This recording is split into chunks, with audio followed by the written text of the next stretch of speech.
Hatta, maka berapa lamanya Masyudul Haq pun besarlah. Kalakian maka bertambah-tambah cerdiknya dan akalnya itu. Maka pada suatu hari adalah dua orang laki istri berjalan. Maka sampailah ia kepada suatu sungai. Maka dicarinya perahu hendak menyeberang. Tiada dapat perahu itu, maka ditantinya kalau-kalau ada orang lalu berperahu. Itu pun tiada juga ada lalu perahu orang. Maka ia pun berhentilah di tebing sungai itu dengan istrinya. Sebermula adapun istri orang itu terlalu baik parasnya, syahdan, maka akan suami perempuan itu sudah tua, lagi bungkuk belakangnya. Maka pada sangka orang tua itu, air sungai itu dalam juga, katanya, apa upayaku hendak menyeberang sungai ini? maka ada pula seorang bedawi duduk di seberang sana sungai itu. Maka orang itu, Hai Tuan hamba, seberangkan apalah kiranya hamba kedua ini, karena hamba tidak dapat berenang. Sungai ini tidak hamba tahu dalam dangkalnya.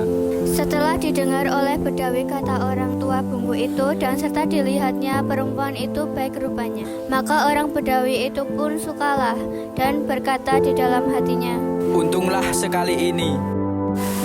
Maka bedawi itu pun turunlah ia ke dalam sungai itu merendahkan dirinya.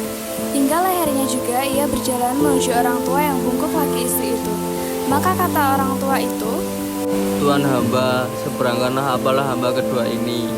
maka kata bedawi itu, Sebagaimana hamba hendak bawa tuan hamba kedua ini, melainkan seorang juga dahulu maka boleh, karena air ini dalam.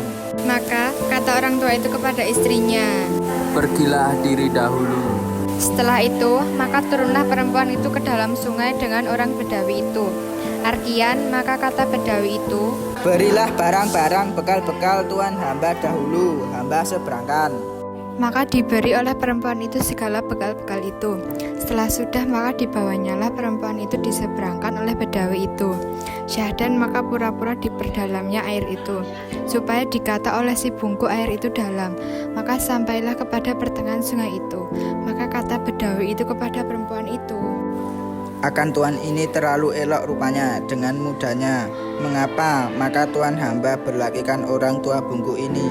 Baik juga tuan hamba bungkukan orang bungku itu, agar supaya tuan hamba ambil hamba jadikan istri hamba. maka berbagai-bagailah katanya akan perempuan itu. Maka kata perempuan itu kepadanya, Baiklah, hamba turutlah kata tuan hamba itu. Maka apabila sampailah ia ke seberang sungai itu, maka keduanya pun mandilah. Setelah sudah, maka makanlah ia keduanya dengan segala perbekalan itu. Maka segala kelakuan itu semuanya dilihat oleh orang tua bungku itu dan segala hal perempuan itu dengan bedawi itu. Kelakian maka heranlah orang tua itu. Setelah sudah ia makan, maka ia pun berjalanlah keduanya. Setelah dilihat oleh orang tua itu akan bedawi dengan istrinya berjalan, maka ia pun berkata-kata dalam hatinya, Daripada hidup melihat hal yang demikian ini, baiklah aku mati. setelah itu maka terjunlah ia ke dalam sungai itu. Maka heranlah ia, karena dilihatnya sungai itu airnya tiada dalam. Maka mengarunglah ia ke seberang lalu diikuti bedawi itu. Dengan hal yang demikian itu, maka sampailah ia kepada dusun tempat Masyudul Haq itu. maka orang tua itu pun datanglah mengadu kepada Masyudul Haq. Setelah itu maka disuruh oleh Masyudul Haq panggil bedawi itu. Maka bedawi itu pun datanglah dengan perempuan itu. Maka kata Masyudul Haq, Istri siapa perempuan ini? maka kata bedawi itu, Istri hamba perempuan ini dari kecil ibu hamba pinangkan, sudah besar dinikahkan dengan hamba.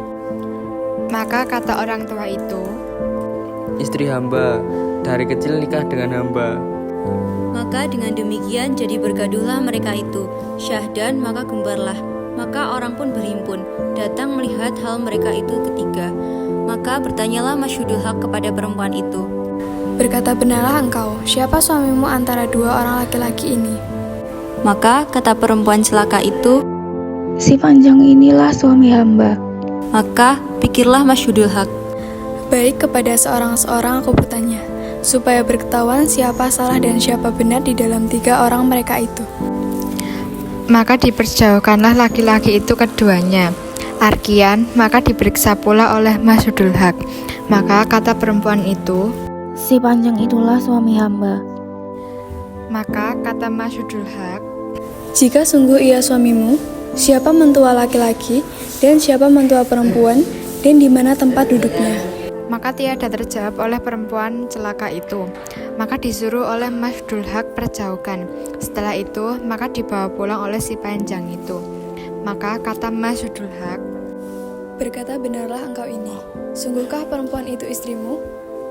maka kata bedawi itu, bahwa perempuan itu telah nyatalah istri hamba. Lagi pula perempuan itu sendiri sudah berikrar mengatakan, hamba ini tentulah suaminya.